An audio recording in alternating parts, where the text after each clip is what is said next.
थोड़ा भी अगर हम जगे हुए लोग होते तो कोई अगर पॉलिटिशियन मटन बनाते हुए मटन खाते हुए अपनी फोटो डाल रहा है, उसकी पार्टी का दिवाला पिट गया होता।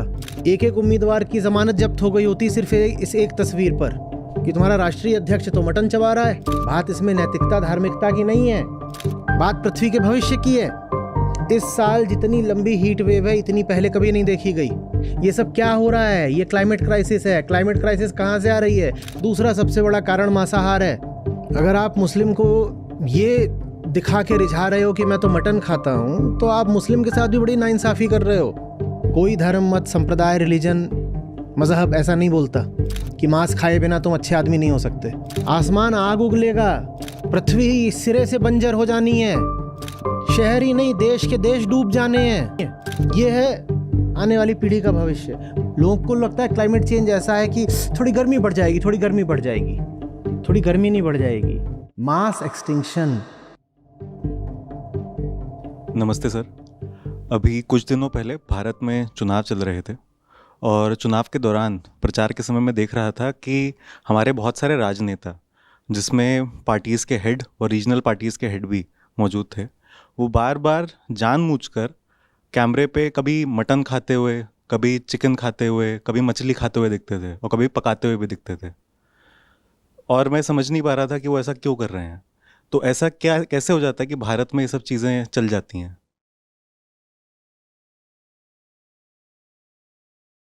मैं समझ रहा हूँ तुम नेशनल पार्टीज़ के हेड भी हैं और रीजनल पार्टी वाले लोग भी हैं। देखी थी मैंने भी वो सब तस्वीरें। सीधी सी बात है, जो लोग वो फ़ोटो डाल रहे हैं और जिसके लिए वो फ़ोटो डाल रहे हैं, दोनों ही पक्षों को पता ही नहीं है कि आज के समय में मांसाहार लगभग अपराध जैसा है।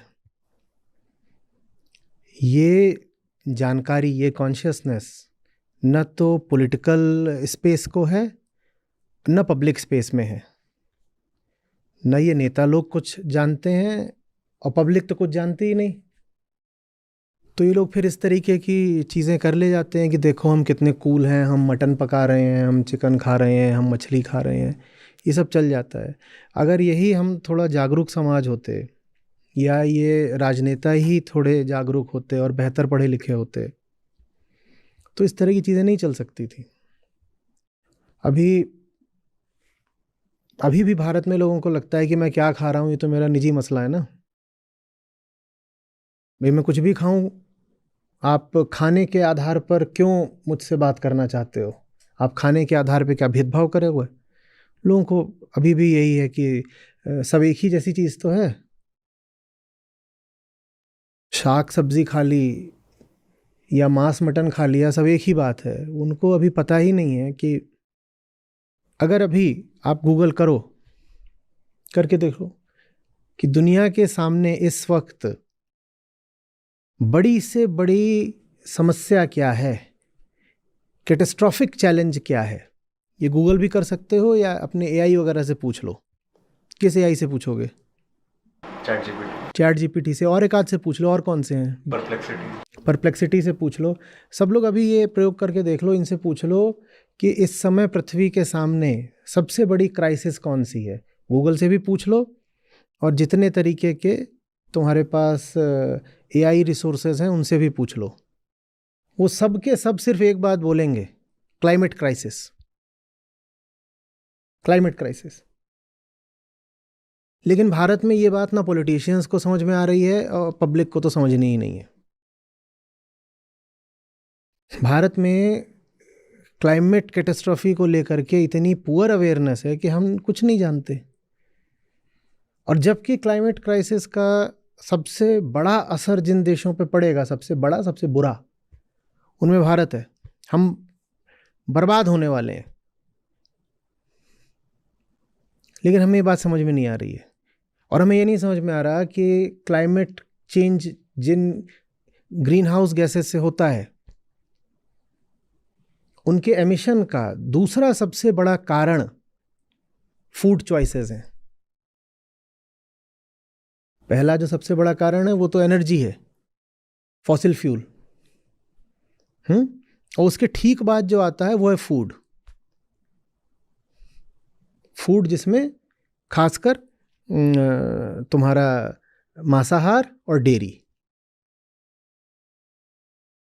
ये लोगों को पता ही नहीं है। लोगों को नहीं पता कि पृथ्वी को इस वक्त जो चीज़ बर्बाद कर रही है उसका नाम है मांसाहार।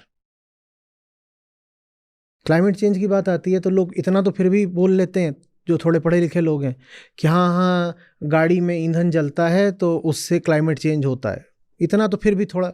लेकिन ये बहुत कम लोगों को पता है कि जो सेकंड मोस्ट इम्पॉर्टेंट रीज़न है वो है कि आप अपनी प्लेट पे क्या रखा हुआ है। आप जो खा रहे हो उसी से ही पृथ्वी बर्बाद हो रही है, और इतनी बर्बाद हो रही है कि हमारे पास शायद अब 10-20 साल भी नहीं बचे हैं एक सामान्य जीवन जीने के।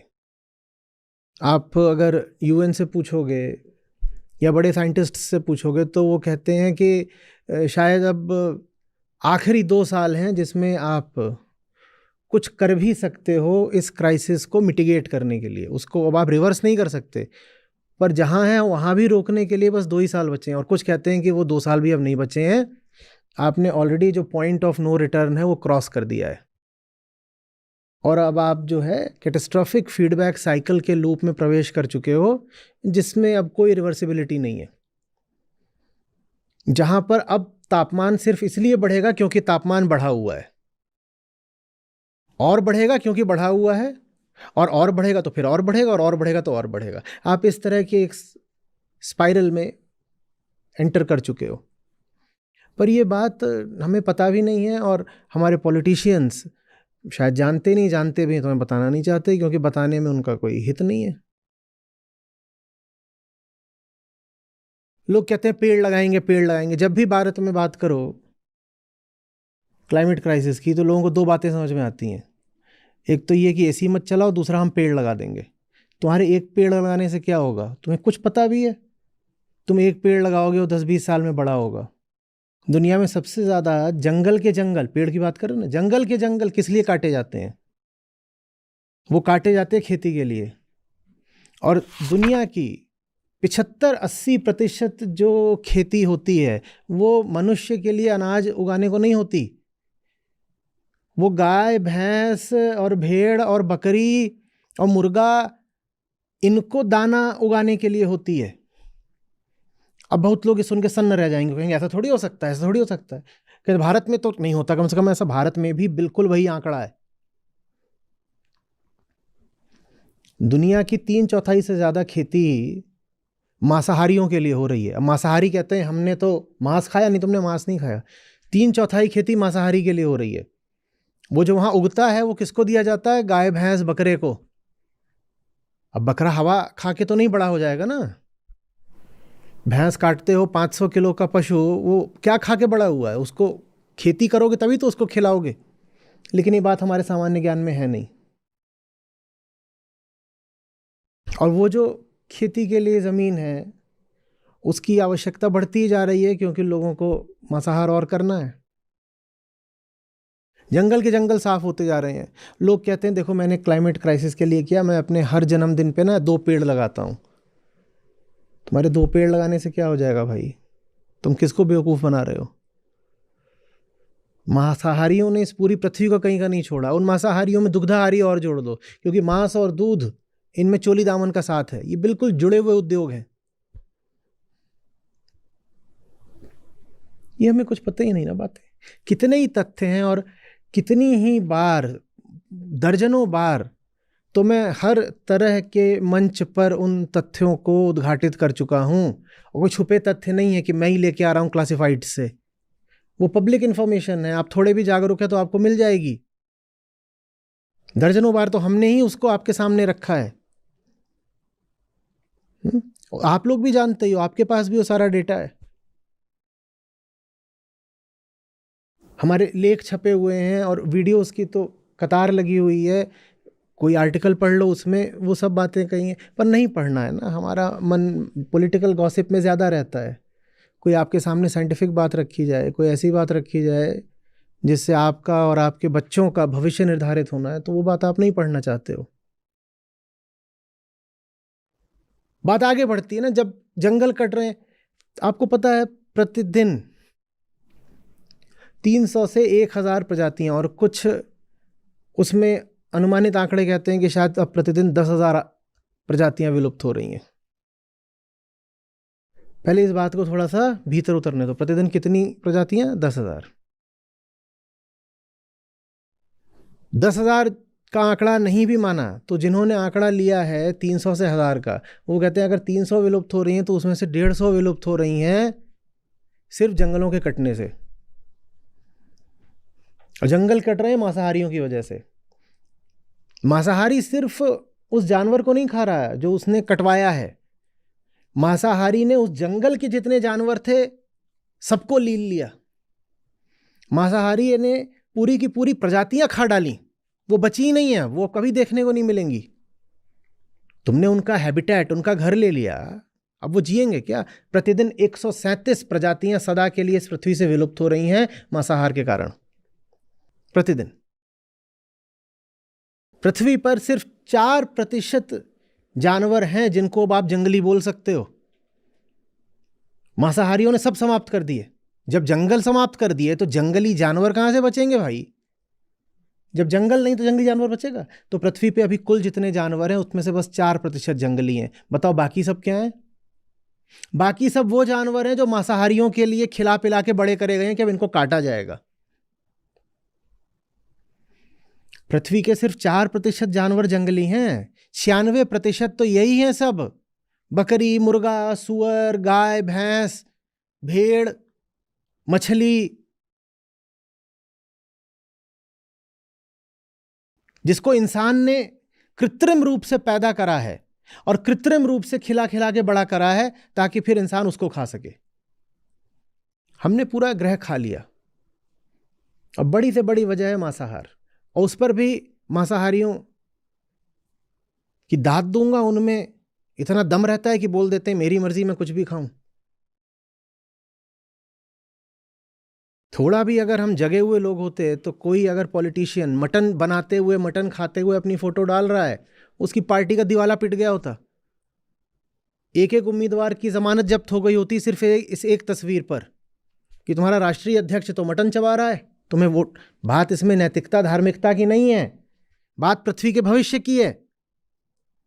और भविष्य भी कोई 100-200 साल बाद का नहीं, 10-20 साल का।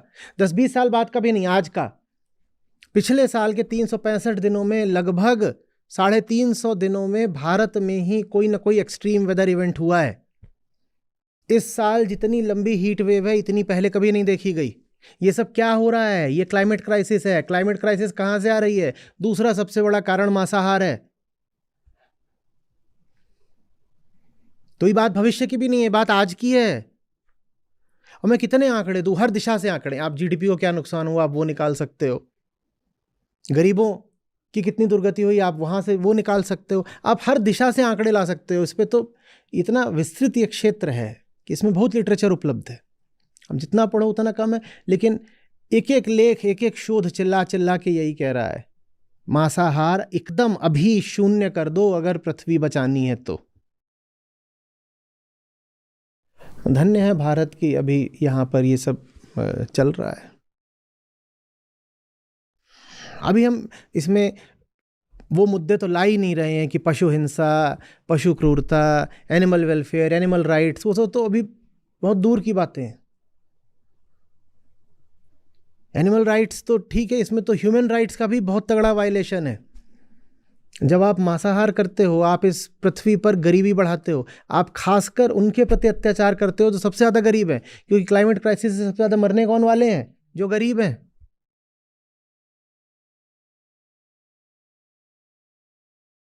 यही है बात, बस कुछ नहीं।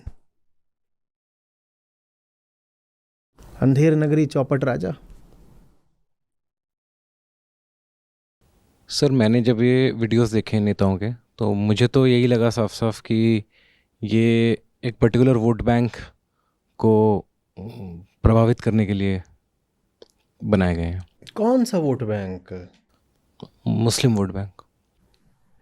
अरे भैया, वो मुस्लिम होंगे, इंसान है ना। भारत में मुस्लिम आज भी ज़्यादा गरीब है शेष आबादी से। और अभी अभी तुम्हारे प्रश्न से ठीक पहले मैंने बोला था कि जो जलवायु परिवर्तन है, क्लाइमेट चेंज, इसका सबसे बुरा प्रभाव पड़ना है गरीबों पर ही। गरीब कहीं का नहीं बचेगा। अगर आप मुस्लिम को ये दिखा के रिझा रहे हो कि मैं तो मटन खाता हूं, तो आप मुस्लिम के साथ भी बड़ी नाइंसाफ़ी कर रहे हो, क्योंकि उस मटनबाजी का सबसे घातक दुष्परिणाम गरीब ही झेलने वाले हैं। गरीबों में मुसलमानों की तादाद बहुत है, और वो लोग झेलने वाले हैं जो हाथ के काम करते हैं। हाथ के काम समझते हो? जो मैन्युफैक्चरिंग में है या इस तरह के कामों में है जिसमें उन्हें मैनुअल लेबर करना होता है, उनमें भी मुसलमान बहुत हैं। तो मटन दिखा के किसी को खुश करा रहे हो क्या? और ये रिश्ता क्या है कि मुसलमान माने मटन? ये क्या रिश्ता है? बन गया है, प्रचलित हो गया है कि मांसाहार और मुस्लिम, क्योंकि उनमें थोड़ा मुस्लिम वर्ग जो है उनमें मांसाहार की थोड़ी प्रवृत्ति ज़्यादा रहती है। देखो, पहली बात तो ऐसा कोई रिश्ता होना नहीं चाहिए। दूसरी बात, अगर ऐसा कोई रिश्ता है तो मुस्लिम समुदाय के लिए ही बड़े खतरे की बात है, क्योंकि अगर आप मांसाहार को अपनी धार्मिक पहचान से जोड़ रहे हो तो आपका भविष्य बहुत चौपट है। और कोई धर्म ऐसा नहीं होता जो मांस खाने को अनिवार्य बताए, कहे कि अगर तुमने मांस नहीं खाया तो तुम बुरे आदमी हो। ये कौन सी धार्मिकता है? ना कोई धर्म ऐसा बोलता है। कोई धर्म, मत, संप्रदाय, रिलीजन, मजहब ऐसा नहीं बोलता कि मांस खाए बिना तुम अच्छे आदमी नहीं हो सकते।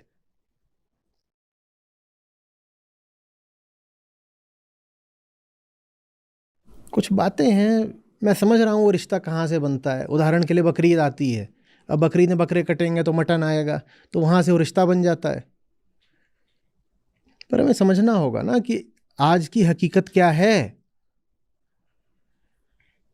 आपकी कोई होगी धार्मिक मान्यता, डॉक्टर आपको बता दे कि अगर रेड मीट खाओगे तो मर जाओगे, तुम्हारा दिल खराब हो चुका है, तो खाओगे क्या? खाओगे? तुम हिंदू हो, मुसलमान हो, ईसाई हो, कुछ हो, किसी वजह से तुमको लाल मांस बहुत पसंद है, डॉक्टर ने बता दिया कि तुम्हारी सेहत के लिए हानिप्रद है ये, तो नहीं खाते ना, फिर नहीं खाते। वैसे ही आज पृथ्वी की सेहत के लिए, तुम्हारे बच्चों की सेहत के लिए बिल्कुल जानलेवा है मांस। पूरा ग्रह कहीं का नहीं बचा, तुम कैसे मांस खा सकते हो? बात इसकी नहीं है तुम किस धर्म के हो, बात साधारण सेंसिबिलिटी की है। थोड़ा सोचो, कुछ तो तार्किकता होनी चाहिए ना।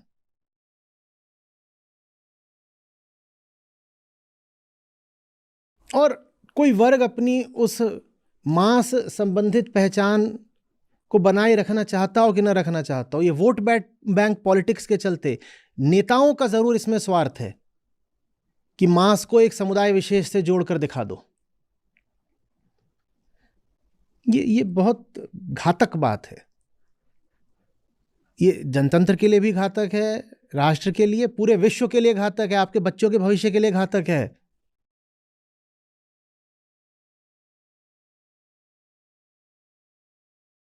कुछ कहना चाहते हैं उधर शिवा?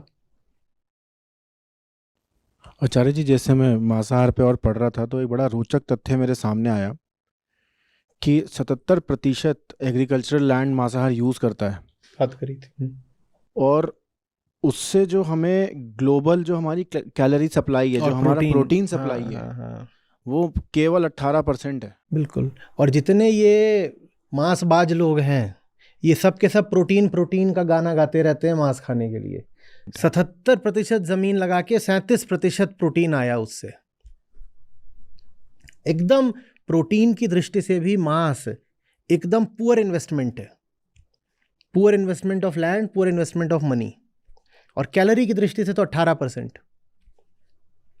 लेकिन अशिक्षा के चलते, तथ्यों की जानकारी के अभाव के चलते ये सब खूब चलता है कि अगर तुम चिकन नहीं खाओगे तो प्रोटीन कहाँ से मिलेगा? चिकन नहीं खाओगे तो प्रोटीन कहाँ से मिलेगा? दूध नहीं पियोगे तो कैल्शियम कहाँ से मिलेगा? तुम्हें पता नहीं है क्या कि ये सारी बातें मांस उद्योग और डेयरी उद्योग द्वारा फैलाई गई हैं? तुम ही लोग हो यहाँ अब सबके सब स्पोर्ट्स एक्टिविटीज़ में भी हो, जिम में भी जाते हो, और मांस छोड़ दो, यहाँ दूध भी कोई नहीं ले रहा है। किसी को तकलीफ आ रही है खेलने कूदने में? और बेहतर फिटनेस के साथ खेलते हैं, बेहतर स्टेमिना, बेहतर एनर्जी, बेहतर पावर के साथ खेलते हैं।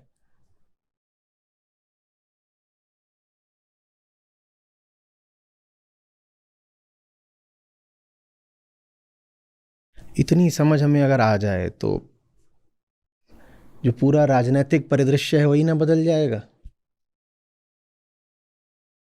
तख्त पलट जाएंगे, सरकारें गिर जाएंगी।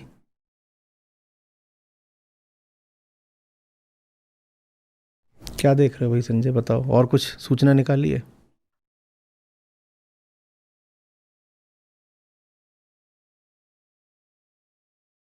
आचार्य जी, हम वाटर क्राइसिस की बात करते हैं। अभी हमने बेंगलोर में देखा था और देश के और भागों में भी हम देख रहे हैं। अभी मेरे सामने एक तथ्य है कि 1 केजी बीफ पैदा करने के लिए 15,000 लीटर एवरेज पानी का इस्तेमाल होता है। मतलब हम जो सबसे ज़्यादा कार्बन इंटेंसिव मांस होता है वो इन्हीं बड़े जानवरों का होता है, विशेषकर जो बीफ है। गाय और भैंस का स्लॉटर जो किया जाता है वो सबसे ज़्यादा घातक होता है क्लाइमेट की दृष्टि से, और सबसे ज़्यादा वो पानी का भी कंजम्पशन करता है।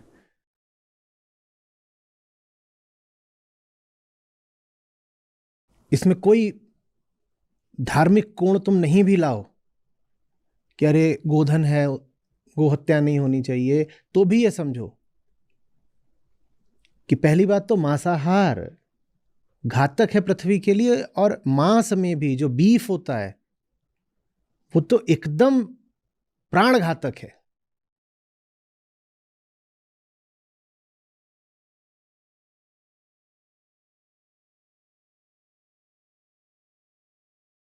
और क्या निकाल रहे हो? आचार्य जी, मैं इसी विषय में पढ़ रहा था। जैसे अभी आपने बीफ की बात करी, तो अक्सर भारत में भारतीय तो इस बात से पल्ला झाड़ लेते हैं कि देखो हम तो बीफ खाते नहीं, पर वो ये भूल जाते हैं कि भारत दूसरे तीसरे नंबर का सबसे बड़ा बीफ का एक्सपोर्टर है, और उसका सीधा रिलेशनशिप है दूध से। तो मैं दूध के विषय में पढ़ रहा था कि जो डेयरी का हमारा दूध होता है वो तिगुना एमिशंस प्रोड्यूस करता है, 10 गुना ज़्यादा लैंड का यूज़ करता है, और 2 से 20 गुना ज़्यादा फ्रेश वाटर का यूज़ करता है एज़ कम्पेयर टू जो प्लांट बेस्ड मिल्क होते हैं उससे। अगर प्लांट बेस्ड प्रोडक्ट्स पर सब आ जाएं तो जितने फूड रिलेटेड कार्बन एमिशंस हैं वो सीधे आधे हो जाएंगे, एकदम आधे, स्ट्रेट अवे। पूरा आंकड़ा समझो। फॉसिल फ्यूल के बाद सबसे ज़्यादा कार्बन एमिशंस कहाँ से होते हैं? फूड से, और फूड में किससे? मांसाहार और डेयरी। अगर आप मांसाहार छोड़ दें और डेयरी में भी प्लांट बेस्ड मिल्क पर आ जाएं तो जो फूड से कार्बन एमिशन है वो सीधे आधा हो जाएगा, एकदम आधा हो जाएगा। इतनी सीधी सी चीज़ है। एक हमें फैसला करना है, और जो पूरी क्लाइमेट क्राइसिस है उसको रोकने की दिशा में हम बहुत बड़ा कदम उठा लेंगे, पर वो फैसला हम करना नहीं चाहते। ज़बान के स्वाद के मारे, धार्मिक मान्यताओं के मारे, मूर्खतापूर्ण हठ के मारे हमको वो चीज़ माननी नहीं है।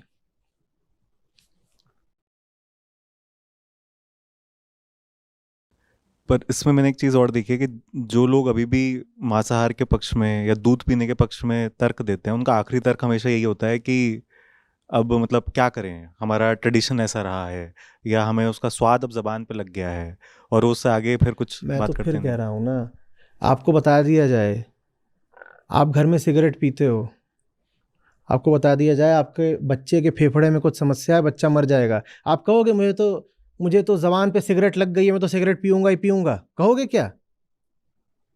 आप छोड़ दोगे?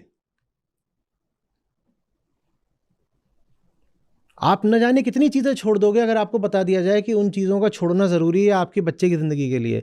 ये बात जनरल अवेयरनेस में आ नहीं रही है पब्लिक में कि हमारे बच्चे एकदम नारकीय जीवन जीने वाले हैं। वो पीढ़ियां बीत गई जिन्होंने पृथ्वी पर किसी तरीके का संतुलन देखा था। आसमान आग उगलेगा, पृथ्वी इस सिरे से बंजर हो जानी है, शहर ही नहीं देश के देश डूब जाने हैं। क्लाइमेट माइग्रेशन इस सदी की बड़ी से बड़ी त्रासदियों में होगा।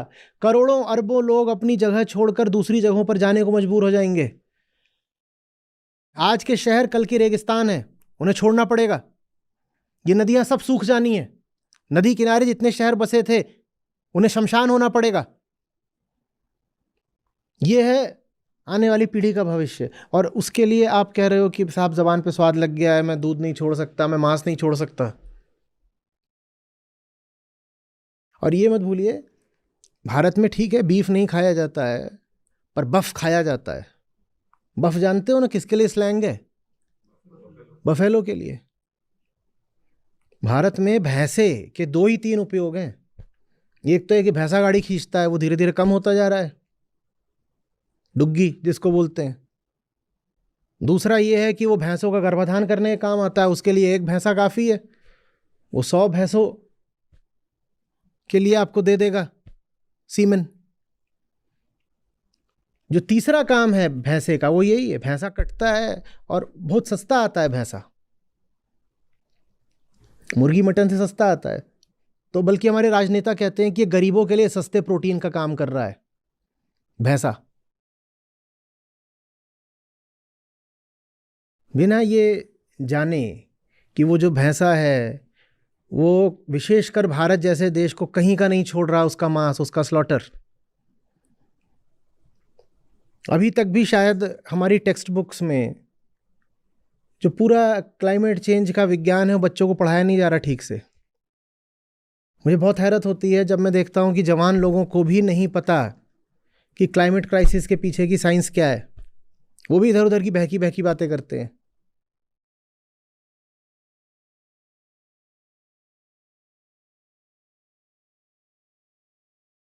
अक्सर इसमें एक चीज़ मैंने और देखी है कि जिन लोगों का जो लाइवलीहुड है वो इन सारे उद्योगों से जुड़ा हुआ है, वो इस पर बहुत मतलब गुस्सा भी हो जाते हैं और आक्रोशित भी। कि हमारी लाइवलीहुड का क्या होगा। अब बहुत सारे देशों में बहुत तरह की चीज़ें किसी समय पर चलती थी, फिर उनको वर्जित कर दिया जाता है। वर्जित कर दिया जाए तो जो लोग उसमें लगे तो सब बोलेंगे कि हमारा क्या होगा। मान लो किसी देश में चोरी चकारी चलती थी, फिर नियम सख्त करके कानून लाके वर्जित कर दिया जाए तो सारे चोर बोलें कि अब हमारी आजीविका रोजी रोटी का क्या होगा। तो ये कौन सा तर्क है? मूर्खतापूर्ण तर्क है। ये पहले वेलिंग होती थी। कितनी चीज़ें थी जो पहले अनुमत थीं अब वर्जित हैं, उसमें आप तर्क दो कि उन लोगों की लाइवलीहुड का क्या होगा, तो ये मूर्खतापूर्ण तर्क है। और एक बात बताता हूँ, एग्रीगेट लेवल पर क्लाइमेट चेंज इकोनॉमी को लॉस देता है ना।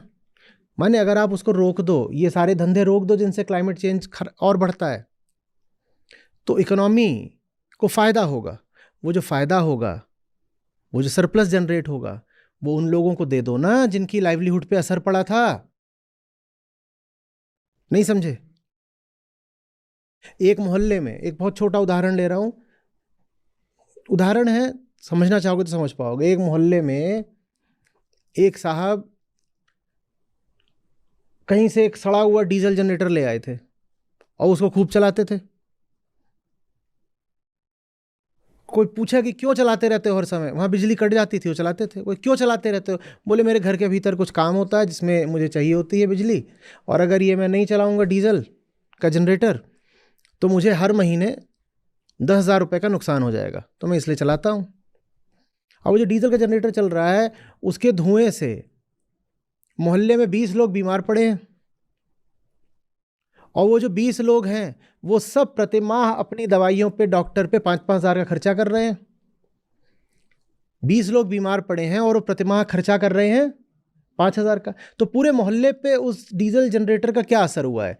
जिसके घर में चल रहा है उसको 10,000 का फायदा, और पूरे मोहल्ले को क्या हुआ है? 20 लोगों को 5-5 हज़ार का नुकसान, माने 1 लाख का नुकसान। ठीक है, कुल मिलाकर के मोहल्ले को क्या हो रहा है? 90,000 का नुकसान। अब अगर हम वो डीजल सेट फेंक देते हैं तो पूरे मोहल्ले को क्या हो गया? 90,000 का फायदा। ये जो भाई रो रहे हैं कि मेरे 10,000 का नुकसान हो गया, उस 90,000 में से 10,000 इनको दे दो, तो भी 80,000 का नेट सोशल सरप्लस निकला ना, निकला ना। हाँ, यही क्लाइमेट चेंज की भी इकोनॉमिक्स है। It's a social tragedy, it's a tragedy at the aggregate level. 2-4 लोगों को इससे फायदा हो जाता है। उदाहरण के लिए अब कोई स्लॉटर हाउस है, उसको तो फायदा हो ही रहा है भैंस काटने से, पर वो जो भैंस का तुम कर रहे हो वो एग्रीगेट लेवल पर, सोशल लेवल पे, नेशनल और ग्लोबल लेवल पर बहुत बड़ा एक निगेटिव इकोनॉमिक फैक्टर है। समझ में आ रही बात? तो ये गलत तर्क है कि कुछ लोगों को नुकसान हो जाएगा। जिनको नुकसान हो जाएगा उनकी भरपाई करी जा सकती है। और ये बात मोरल भी नहीं है कि तुम्हारा नुकसान हो, तुम काम गलत कर रहे थे, तुमने काम चुना क्यों? और एक जागरूक नागरिक होने के नाते तुम्हें खुद भी कहना चाहिए कि मैं ये काम नहीं करूंगा। चलो कोई बात नहीं, मैं समझता हूँ रोजी रोटी का सवाल है, पेट चलाना होता है, समाज भरपाई कर देगा, लेकिन ये काम बंद करो। इसी से जुड़ा एक तथ्य मेरे सामने था अभी। वर्ल्ड इकोनॉमिक फोरम ने पूरी दुनिया के लिए एक रिपोर्ट निकाली थी। उसमें उन्होंने बात कही थी कि यदि अभी हम ऐसे स्टेप्स लें जिससे हम क्लाइमेट चेंज को रोक सकें, उसे 2 डिग्री से नीचे रोक सकें, तो उसमें खर्चा आएगा $6 ट्रिलियन का, USD का। पर यदि हम ऐसा नहीं करते हैं तो सिर्फ 2050 तक है, 2050 का माने अगले 20 साल के अंदर हमें नुकसान होगा कम से कम $40 ट्रिलियन का। तो ये है नेट ग्लोबल सरप्लस जो आप बचा सकते हो, और नहीं बचाओगे तो उसकी अपॉर्चुनिटी कॉस्ट कितने ट्रिलियन डॉलर की है अभी सुन लिया तुमने। पूरी दुनिया के लिए ये सेंसिबल, बुद्धिमानी की बात है कि तुम इसको रोको। और ये बात सिर्फ नैतिक नहीं है, इसमें सिर्फ कोई मोरल बेनिफिट नहीं है, इसमें सीधा सीधा इकोनॉमिक बेनिफिट भी है। इसमें कई लोग ये भी आंकड़ा देते हैं कि जो एमिशंस की कमी होगी वो तो एक तरफ है, साथ में जो एग्रीकल्चर लैंड अभी हम यूज़ कर रहे हैं जानवरों के लिए खाना बनाने के लिए, वो सारा लैंड हम दोबारा से फॉरेस्टेड बना सकते बिल्कुल, हैं, जिसकी अपनी और कहते हैं बेनिफिट्स हैं कि हम कितना बिल्कुल, CO2 उसमें अब्जॉर्ब कर सकते हैं, बाकी सब बिल्कुल चीज़ें। बिल्कुल बिल्कुल। लोग कहते हैं पेड़ लगाना है, भाई पेड़ मत लगाओ, वो काम रोक दो जिससे जंगल कट रहे हैं। पर ये सीधी सी बात नहीं समझ में आ रही। कह रहे हम पेड़ लगाएंगे, अरे यार तुम पेड़ रोप दोगे और 20 साल में बड़ा होना से बकरी चर जाएगी। पेड़ लगा के तुम दिन रात उसकी तुम देखभाल करोगे क्या? और जंगल में पेड़ आता है, पेड़ के लिए भी एक इकोसिस्टम होता है, वहां पर पेड़ बड़ा हो सकता है। तुम अपने मोहल्ले में पेड़ लगा रहे हो, पूरे ग्रेटर नोएडा में खोजो, तुमको मिलते हैं बड़े बड़े वृक्ष। ये जो तुम यहाँ पे ये बबूल और कांटेदार झाड़ बो रहे हो, जिस झाड़ को तुम पेड़ का नाम दे रहे हो, ये कितनी कार्बन एब्जॉर्ब कर लेगा? बड़े विशाल जंगली वटवृक्ष चाहिए होते हैं कार्बन सोखने के लिए। उतने बड़े वट तुमको कहाँ मिलेंगे? यहाँ नोएडा, ग्रेटर नोएडा में तुमने कब देखा भारी तने वाला पेड़? यहाँ तो वही होते हैं जो सड़क किनारे बेचारे जो अपनी जान को रो रहे हैं, मरियल सूखे हुए गिरे हुए पेड़, उनको पेड़ भी नहीं बोल सकते, वो झाड़ियाँ हैं, उनको पेड़ बोल करके धोखा दिया जा रहा है। पेड़ नहीं लगाने, वो काम रोक दो जिससे पेड़ कटता है, और पेड़ के कटने में बहुत बड़ा योगदान मांसाहार का है। मैं पेड़ लगाने को मना नहीं कर रहा हूं, मैं बस बता रहा हूं कि एक तो पौधे रोप करके कहीं आपको ये ना लगे कि आपने अपना फर्ज अदा कर दिया। और आचार्य जी, मतलब बहुत सारी स्टडीज़ ये भी बता रही हैं कि ये जो मांसाहारी खाते हैं, जो भी बकरा और गाय खाते हैं, इनसे इनका भी कैंसर रिस्क लगातार बढ़ता जा रहा है। जो इनको बीफ को फुलाने के लिए ऑक्सीटोसिन यूज़ होता है, या फिर जो भी इनको खाद्य पदार्थ देते हैं, उससे इनका भी कैंसर रिस्क अब एकदम एकदम रेड मीट तो प्रूवन कार्सिनोजन है। और जब आप मांसाहार की इकोनॉमिक कॉस्ट कैलकुलेट करोगे तो उसे मेडिकल कॉस्ट तो आएगी ही आएगी। मांसाहार हर तरीके से दुनिया को बर्बाद करने वाली चीज़ है, ना एथिकल, ना रिलीजियस, ना मोरल ग्राउंड पे बोल रहा हूँ, सीधे सीधे हेल्थ ग्राउंड्स और इकोनॉमिक ग्राउंड्स पे बोल रहा हूँ। हेल्थ ग्राउंड से मुझे एक बात और याद आई कि ये जितने भी भारतीय सभी के अपने मतलब अनुभव की बात होगी कि डॉक्टर्स आजकल बोलते हैं कि एंटीबायोटिक रेजिस्टेंस जो है वो हमारी पॉपुलेशन में बढ़ गई है। तो उसमें भी जो सबसे बड़ा कारण है वो मांसाहार है, क्योंकि जितने भी जानवर हैं उनको सबसे ज़्यादा एंटीबायोटिक्स दिए जाते हैं और उनका वो सारा पानी नदियों में हर जगह बहुत आगे पहुंचता चले है। गए, ये तो मांसाहारी को दूर दूर तक भनक भी नहीं लगती। कि वो मुर्गी जो एक आध दो अंडे देती महीने में, उसने दर्जनों कैसे दे दिए। उस जानवर जिसको तुम खाने जा रहे हो, जिसको कम से कम 1.5-2 साल लगने थे एडल्ट मैच्योर होने में, वो 2 महीने में मैच्योर कैसे हो गया। ये तो हम सोचते भी नहीं कि भैंस का तुम्हारे पास दूध आ रहा है, तो भैंस रोज सुबह दूध दे कैसे देती है। भैंस का दूध तो भैंस के बच्चे के लिए, पड़वे के लिए होता है, उसने तुम्हें कैसे दे दिया। उन्हें पता भी नहीं है, जब तक ऑक्सीटोसिन नहीं मारो भैंस दूध नहीं छोड़ती। और वो जो इंजेक्शन मारा जाता है उससे भैंस को इतनी ज़बरदस्त पीड़ा होती है, जैसे कि डिलीवरी के समय औरतों को दर्द होता है ना गर्भाशय में, उतना दर्द होता है भैंस को, उसका दूध छूट जाता है। फिर उस दूध की आप सुबह सुबह चाय बना के पीते हो।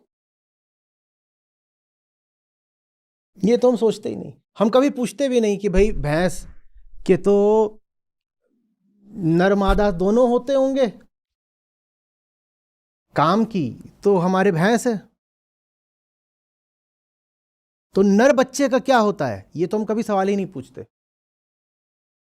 नर बच्चे को क्यों जिंदा रखा जाए, वो कोई इकोनॉमिक एसेट तो है नहीं, वो क्या करेगा, तो भैंसा बनेगा। भैंसे का क्या करना है आपको, उसका क्या किया जाता होगा, हमें बुद्धि नहीं है। उसे जिंदा रखोगे तो दूध पिएगा, और दूध पिएगा तो आपका नुकसान होगा। आप डेयरी चला रहे हो, भैंस का बच्चा जिंदा है तो आपका नुकसान करेगा, तो उसका क्या होता होगा सोचो। जानते हो कुछ राज्यों में नियम ला करके जो ये मेल काव्स होते हैं भैंस के बच्चे, इनको मारने को प्रतिबंधित किया गया। तो वहां क्या किया जाता है, उनको भूखा रख के मार दिया जाता है। कहते हैं स्लॉटर थोड़ी किया, खुद मर गया, उसकी आप चाय पीते हो। और फिर वो जो स्लॉटर, जब भैंस होती है, भैंस तो अब सदा तो दूध देगी नहीं, भैंस हो गाय हो, इनकी जो कुल आयु होती है उसकी आधी ही आयु में ये दे सकती हैं दूध। जैसे आप मनुष्यों में जो नारियां होती हैं, जैसे अगर उसे 80 बरस जीना है तो 40 की उम्र में मीनोपॉज हो जाता है। लगभग वही बात गाय भैंस पर भी लागू होती है। तो दूध तो उससे उसकी आधी उम्र में ही मिलना है, अभी आधी उम्र उसकी शेष है। अब उसका क्या होगा, उसको खिलाओगे, क्या होता है उसका स्लॉटर होता है। ये बात हमें पता ही नहीं है। और ऐसा नहीं कि पता हो नहीं सकती, सार्वजनिक आंकड़े हैं, सब पता चल जाए। जबान का स्वाद और जेब का स्वार्थ हमें वो देखने भी नहीं देता जो चीज सामने है बिल्कुल।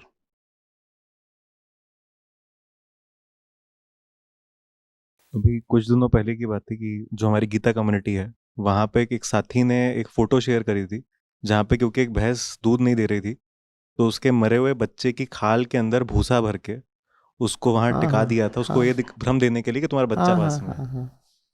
ये बहुत कॉमन प्रैक्टिस है। और बहुत सारी ऐसी जगहें हैं और बहुत सारे ऐसे व्यंजन हैं जिसमें जो छोटा बच्चा होता है ना, चाहे वो भेड़ का हो, गाय का हो, भैंस का हो, किसी का हो, उसका जो मांस होता है नर्म, वो दुगुने तिगुने दाम पे जाता है। तो उस छोटे बच्चे को स्लॉटर करने का ये एडेड इंसेंटिव होता है, इसका मांस दुगने तिगने चौगुने दाम पे जाएगा। ये है मांसाहार। खैर ये जो भी आप बातें कर रहे हो ये क्लाइमेट चेंज से थोड़ा हट के हैं। अब हम आ गए हैं एनिमल वेलफेयर वाले मुद्दे पे जो आप बात बोल रहे हो। शुरुआत हुई थी क्लाइमेट चेंज से। जितनी दूर तक जाओगे, जिस दिशा में जाओगे, आप यही पाओगे कि मांसाहार जैसी नारकीय चीज दूसरी नहीं है। फिर एथिकली नहीं बोल रहा हूं, किसी पंथ, दल, समुदाय, संप्रदाय का होने के नाते नहीं बोल रहा हूं, सीधे सीधे एक मनुष्य के नाते पृथ्वी के भविष्य को देखकर बोल रहा हूं। इसी में एक आचार्य जी जो मछली की बात आती है कि मछली कहीं पर ऐसा होता है कि वो और चीज़ें नहीं खाते हैं मांस में, लेकिन मछली खाते हैं। तो मछलियों पर मैं देख रहा था 2.77 ट्रिलियन मछलियाँ पर ईयर मरीन एनिमल्स पूरे तो कटते हैं, जो कि अगर हम एक दिन का निकालें तो पूरी धरती की आबादी के बराबर एक दिन में मछली कटती है। जिसको आप मरीन लाइफ बोलते हो। उसका और क्लाइमेट चेंज का भी बड़ा गहरा नाता है। मछलियाँ जो अंडे देती हैं वो बहुत टेम्परेचर सेंसिटिव इकोलॉजी में देती हैं, बहुत सारी मछलियों की स्पीशीज़। ओशन सबसे बड़ा टेम्परेचर सिंक होते हैं।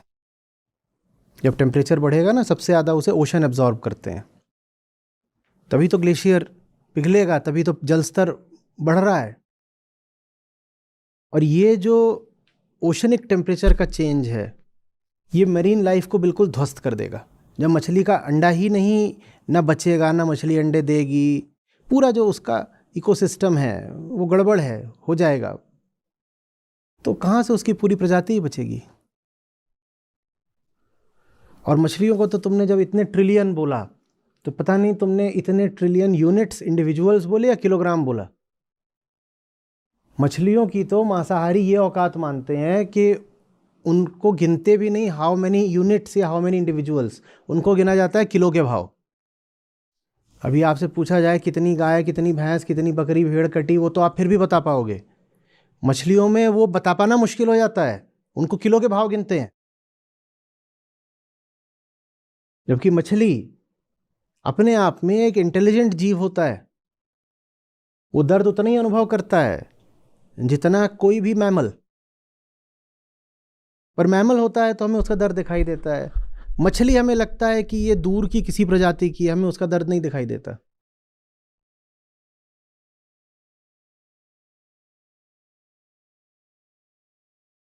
क्लाइमेट चेंज रिलेटेड डेटा है, उस पे ही फोकस्ड रहो। अगर आप उसके एथिकल और इमोशनल इश्यूज पर जाओगे तो बात बहुत दूर तक निकल जाएगी।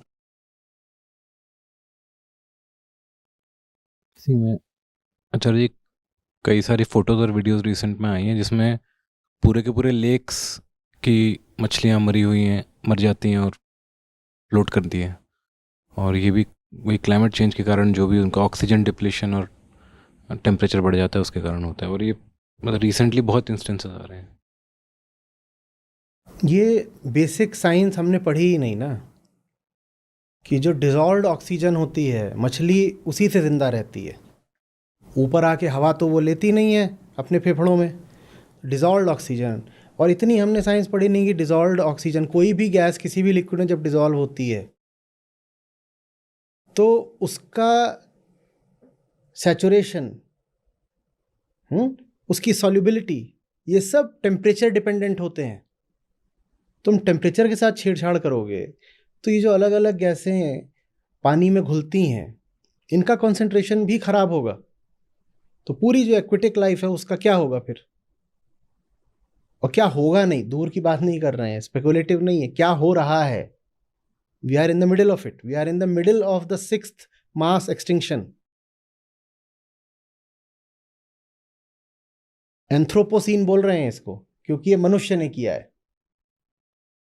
जैसे सिर्फ ग्लोबल वार्मिंग नहीं बोलते, एंथ्रोपोजेनिक ग्लोबल वार्मिंग बोलते हैं ना, वैसे ही हम जिस युग में चल रहे हैं एंथ्रोपोसीन है, ये हमने करा है। एंथ्रोपो माने मनुष्य से रिलेटेड। अच्छा जी, मैं पढ़ रहा था जैसे सोसाइटी पे, इकोनॉमी पे इम्पैक्ट पड़ रहा है इसका, तो फेमाइन की और मतलब स्थिति बढ़ेगी, भी फूड इनसिक्योरिटी बढ़ेगा। साथ में जो आप बोल रहे थे कि क्लाइमेट की वजह से डिस्प्लेसमेंट के लिए अभी जो पूरा माइग्रेशन होगा उसकी वजह से वॉर के चांसेस काफ़ी ज़्यादा हैं। साथ में जो आपने पहले भी समझाया इस पर कि जो मेंटल इश्यूज़ बढ़ेंगे, मेंटल हेल्थ पे इश्यूज़ बहुत सारे रहेंगे, कि एंग्जाइटी और जो स्ट्रेस हो रहा है उसकी वजह से काफ़ी डेटा आ रहा है इसमें भी। ये बात मैं तो बहुत बार समझा चुका हूँ, हमारे पॉलिटिशियंस को क्यों नहीं समझ में आ रही है। ये साधारण सी बात, जिसके लिए कोई पीएचडी नहीं करनी है, बस साधारण शिक्षा होनी चाहिए, साधारण जागरूकता,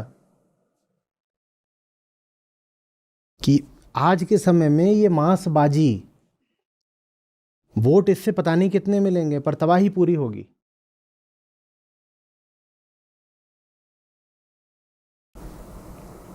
तुम्हें कुछ बोलना है इधर? सर मैं पढ़ रहा था कि जैसे आपने बताया 77% यूज़ कर रहे हैं हम जो एग्रीकल्चरल लैंड का, वो हम लाइव स्टॉक को फीड करने के लिए कर रहे हैं।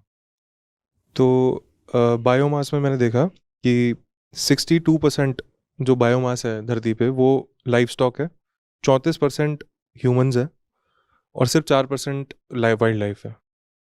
तो उसे ट्रेस डाउन करते करते मैंने देखा कि टोटल अर्थ पे क्या है। तो टोटल अर्थ का जो बायोमास एग्जिस्ट करता है वो 80% ओशंस में करता है और बाकी लैंड पे करता है। ओशंस में क्या हो रहा है ये तो हम देख ही नहीं रहे हैं, वो तो एकदम छुपा दिया जा रहा है। और देखा तो पता चला कि करीब 50 से 85% जो हमारा ऑक्सीजन आता है वो ओशन से आता है और करीब 25 से 40% जो CO2 है वो अब्जॉर्ब करते हैं ओशंस और 90% हीट अब्जॉर्ब करते हैं ओशंस। थोड़ा सा और देखा तो इसमें निकल के आया कि जो फिशेस हैं और जो हम फिशरीज हैं, जितना पूरा बायोस्टॉक है इसको पिछली सेंचुरी में हम फुली एक्सप्लॉइट कर चुके हैं 80%, ओवर एक्सप्लॉइटेड 60%, डिप्लीटेड बिल्कुल ही ख़त्म हो गया वो 40%, in the state of collapse बिल्कुल 20% तो बिल्कुल है ही नहीं वहाँ पर पूरे ओशन रीजन तो का। 60% डिप्लीटेड और कोलैप्स्ड है। कोलैप्स्ड है और फुली एक्सप्लॉइटेड की रेंज में 80% आ चुका है सिर्फ। तो ये पर मछली अभी और खानी है। मछली को तो हमने एकदम छुपा दिया कि क्योंकि वो तो दिखता ही नहीं है धरती पे, तो वो है ही नहीं। और वो उसके लिए तो बड़ी बड़ी मतलब बड़ी बड़ी लॉबीज हैं जो छुप के काम कर रही हैं इसके लिए। तो वो मछली खाना तो ऐसे छोटी सी बात हो गई कि मछली खा रहे हैं। और जब तुम कहते हो ना कि मछली के साथ क्या हुआ, तो उसमें जो एक बात और नहीं सामने आती है वो ये है कि मछली के कारण ऐसी हज़ारों प्रजातियां या तो खतरे में हैं या विलुप्त हो गई जिन्हें खाया भी नहीं जाता। ये बड़े बड़े ट्रॉलर्स होते हैं। अब वो तो है नहीं कि मछुआरा अपनी नाव पे जाके जाल फेंक रहा है। और ये जो कुछ भी होता है सिर्फ सरफेस पे नहीं, ये बिल्कुल नीचे जा कर के अब वहाँ से जो मेरीन लाइफ है ये उसको स्कूप आउट करते हैं। वहाँ जो कुछ भी होता है सब आ जाता है, उसमें वो सब भी आ जाता है जिसको तुम खाओगे भी नहीं। वो आ जाता है, मर जाता है, वो लाश बस फेंक दी जाती है उसकी। कितनी प्रजातियां बस ऐसे ही विलुप्त हो गई क्योंकि वो मछली के साथ साथ वो भी फंस जाती थी। और मछलियों का क्या हुआ, वो तो अगर तुम इंसान हो पढ़ने बैठोगे तो जीना मुश्किल हो जाएगा। जब हम क्लाइमेट चेंज की बात करते हैं तो उसका बहुत बड़ा संबंध ग्लेशियर्स और ओशंस से है। और ओशंस में एक्वेटिक लाइफ का क्या हो रहा है उसको सबसे कम अटेंशन मिल रहा है। या कोरल रीफ का क्या हो रहा है, लोग नहीं बात करना चाहते उसकी, ना लोगों को पता है। कोरल रीफ्स में भी पिछले मैं भी पढ़ रहा था 50% जा चुकी है। 50% से ज़्यादा जा चुका है। और 50% जा चुका है कोरल रीफ। हाँ 90% इन सम रीजन्स 90% इवन जा चुका है कोरल रीफ्स। और उसी से मछलियां भी जिंदा रहती हैं, उसी से ऑक्सीजन सारा प्रोड्यूस होता है। लेकिन हमारे यहाँ किसी पॉलिटिकल पार्टी के मैनिफेस्टो में क्लाइमेट चेंज जैसा शब्द भी नहीं, ना कोई बात करना चाहता। फिर वही अंधेर नगरी चौपट राजा। उल्टे ये लोग इलेक्शन के समय में और दिखाते हैं मैंने मछली खाई, मैंने मटन खाया, मैंने चिकन खाया। कौन सी बुद्धि के लोग हैं ये?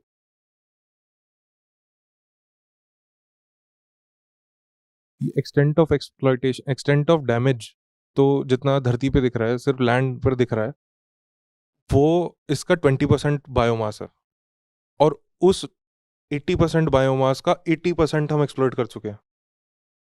इसके कंपैरिजन में वो तो और ये चीज़ दिख ऐसी ही नहीं रहा है जो NCERT के 6ठी 8वीं के सिलेबस में होनी चाहिए। इसको मैं साजिश क्यों ना कहूं कि ये सारी बात बच्चों से भी छुपाई जाती है। ऊपरी तौर पे बता दिया हाँ क्लाइमेट चेंज होता है, पर उसके जो भयानक आंकड़े हैं और जो उसका जानलेवा विस्तार है वो कहाँ बताया जा रहा है। लोगों को लगता है क्लाइमेट चेंज ऐसा है कि थोड़ी गर्मी बढ़ जाएगी, थोड़ी गर्मी बढ़ जाएगी। थोड़ी गर्मी नहीं बढ़ जाएगी। मास एक्सटिंक्शन जो पृथ्वी पर पहले भी 5 बार हो चुका है और उसी वजह से हुआ था जिस वजह से आज हो रहा है। पहले भी जब 5 बार हुआ था तो वजह कार्बन डाइऑक्साइड थी, आज भी हो रहा है तो वजह कार्बन डाइऑक्साइड है। बस अंतर यह है कि पिछली 5 बार प्राकृतिक कारणों से हुआ था, इस बार मनुष्य ने किया है। ये मैन मेड एक्सटिंक्शन है जिसमें मैन खुद एक्सटिंक्ट होने जा रहा है। सर स्टार्टिंग में दो बातें हुई थी। एक तो हुआ था कि वी से कि it's a matter of my taste, और दूसरी बात हुई थी कि जो एनिमल्स हैं उनको हम इंजेक्ट करते हैं, वो फिर जो मीट ईटर्स खाते हैं तो उनको इफेक्ट पड़ता है उससे। लेकिन टर्शरी एक और स्टडी ये है कि क्योंकि 3/4 of the land is been used for growing food for the animals. For या, तो उसमें क्या हो रहा है कि बिकॉज दे वांट कि बहुत जल्दी से उग जाए, तो बहुत सारा ग्रोथ हार्मोन्स मारते हैं उनको, फर्टिलाइजर्स पेस्टिसाइड यूज़ होते हैं, तो वो इन बाकी फ्लो होके, तो जो नहीं भी कर रहे हैं कंज्यूम तो उनकी लाइफ भी जा रही है। और 3/4 उसका तो मतलब ये है कि आप ये नहीं कह सकते कि साहब मेरा पड़ोसी मांसाहारी है, ये उसका निजी मसला है, प्राइवेट मैटर है, मैं कैसे दखल दे सकता। आपका पड़ोसी अगर मांसाहार कर रहा है तो ये आपकी निजी समस्या है और आपको पूरा हक है कि आप उसमें इंटरवीन करें। उसी मोहल्ले वाले उदाहरण पर वापस जाओ, मोहल्ले में एक आदमी बिल्कुल धुआं फेंकने वाला जनरेटर अपने घर में लगाए हुए है, तो क्या मोहल्ले के बाकी लोगों का हक नहीं बनता कि उससे जाकर कहें कि बंद करो साहब? ये आपका निजी मसला, प्राइवेट मैटर नहीं है कि आप क्या खा रहे हो, ये एक पब्लिक मैटर है and the public has the right to intervene, at least the public has the right to inquire and the public has the responsibility to educate. Before you intervene, you must educate. Or you could say the intervention has to be by way of education.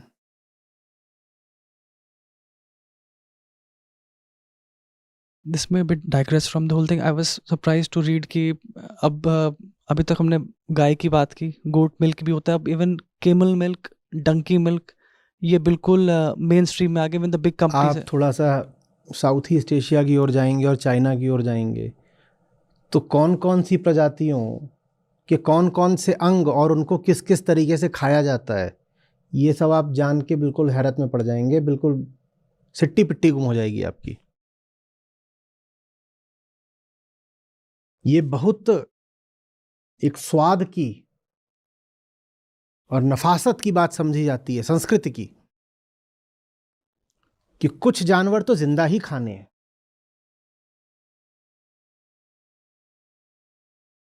कुछ चीजें तो ऐसी हैं जो उन्हें जिंदा ही मुंह में लेकर डालना है, जिंदा ही खाएंगे। लेकिन फिर अब इस पर आओगे तो ये मुद्दा फिर चला जाता है एनिमल राइट्स पर। एनिमल राइट्स की बात करो तो लोगों के बहुत तरह कुतर्क आ जाते हैं, तो उसकी बात कभी और कर लेंगे। अभी जब बात शुरू हुई तो हमने क्लाइमेट चेंज पकड़ा है, तो उसी पे टिक कर रहो।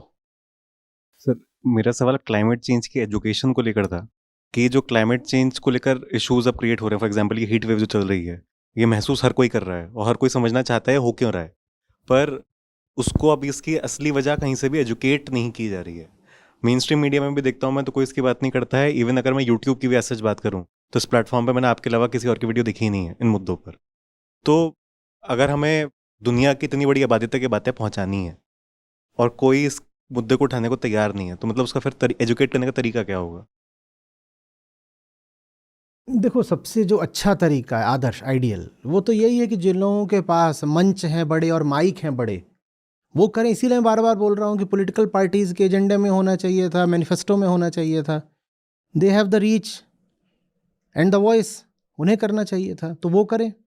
वो अगर नहीं कर रहे तो आम आदमी को करना पड़ेगा, हमारे तुम्हारे ऐसे लोगों को करना पड़ेगा। हम कर भी रहे हैं, संस्था हमारी करती भी है पूरा वो सब कुछ, लेकिन हमारे पास वो रीच तो नहीं हो सकती ना जो किसी नेशनल पार्टी के पास है। और रीच अगर सोशल मीडिया पर की बात करोगे तो रीच सोशल मीडिया पर उसको उस चीज़ को मिलती है जो चीज़ लोकप्रिय हो। कोई ढंग की चीज़ तो ट्रेंडिंग करती नहीं। मनोरंजन हो, अश्लीलता हो, सनसनी हो, कुछ भी सस्ती सामग्री हो, वही आगे बढ़ती है इनके एल्गोरिदम्स में अपने आप सोशल मीडिया के।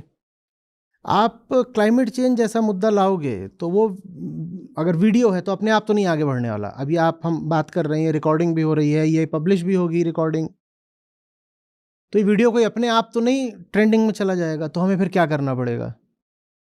हम इसको प्रमोट करते हैं।